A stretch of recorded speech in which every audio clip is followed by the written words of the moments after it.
Bless mfethu igame yafana nakho ibona kanjani? Igame mina ngibone ngathi ucoach usilisile. Usho kanje? Mina ngibone ngathi ucoach usilisile. First half ne sinomabasa sinomahupa, you understand? No, mina ngifuna ukukhuluma iqiniso lami. The way igame ngiyibone ngakhona. We have a police Umbule no Tito first half, you understand? No Muremi. Baya cross abadlala abafana but bakrosela bani? Ubani ozoscorela. You understand ukuthi lana we need to score 3 goals. You understand? We need to score 3. We are not defending elite. We need to score 3 goals. Ubani ozoscorela. Mina I know ukuthi uMabasa definitely if angadlala every game angasigaya 20 goals per season. Easy.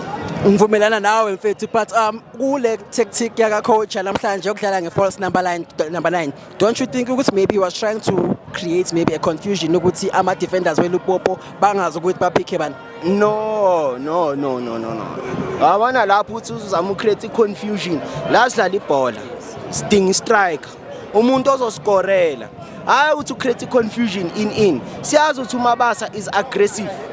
Mina I would have been happy if besiluzile efaka ama strike, you understand? I would accept defeat.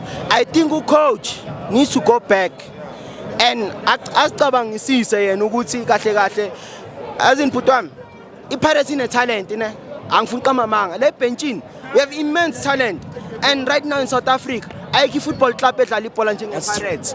iSundowns for the past few years bayedlala ibhola elihle besishaya kodwa kwamanje iPirates is number 1 le South Africa angifuni qamamanga le league sayithatha everything sayithatha but namhlanje sibula lo coach hayi ukuthi asina talent italent ilikhona liningi ligcwele ebenchini just ukuthi yena bekumele akhethe abadlali aba right ukuthi sikhona ukuvula igame khona ukuthi siwine le game la iqiniso lami lelo ne asishoti ibhakani yalishoti so kancane shoti phutwami. Ngicela ukubuza mfethu last question yami, do you think these guys abase DRC they came with a fake game like Orlando Stadium? Lalela obvious asibe honest ne yalila 3-0 obvious basozama wonke ama tactic. We've seen it in UEFA to kill the game ukuthi bawine. They were not here to score goals, they were here to defend elite yabo but ucoach wethu didn't come with that aggression ukuthi we have to score 3 goals first half. Okay. Yeah, gonna it's a bit, because of we all expected Orlando Pirates can score more than 1 goal in the first half. The stadium was sold out.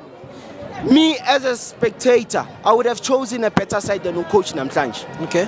I'm not trying to dispute the side that he chose, you understand?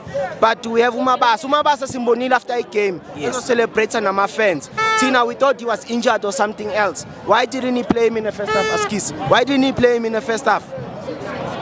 Yeah, zibuhlungu lezo indaba. So my last statement to you, what would your message of encouragement be for Uyanela Mbuthuma after missing the last penalty? Umfana usakhula ne. To miss a penalty is not the wrong thing. No, to miss I'm not mad about the loss. I'm mad about the squad selection because we have immense talent. We Orlando Pirates, you understand? Utaketa my player now. So, but Mbuthuma, hard luck boy. Next time, better win.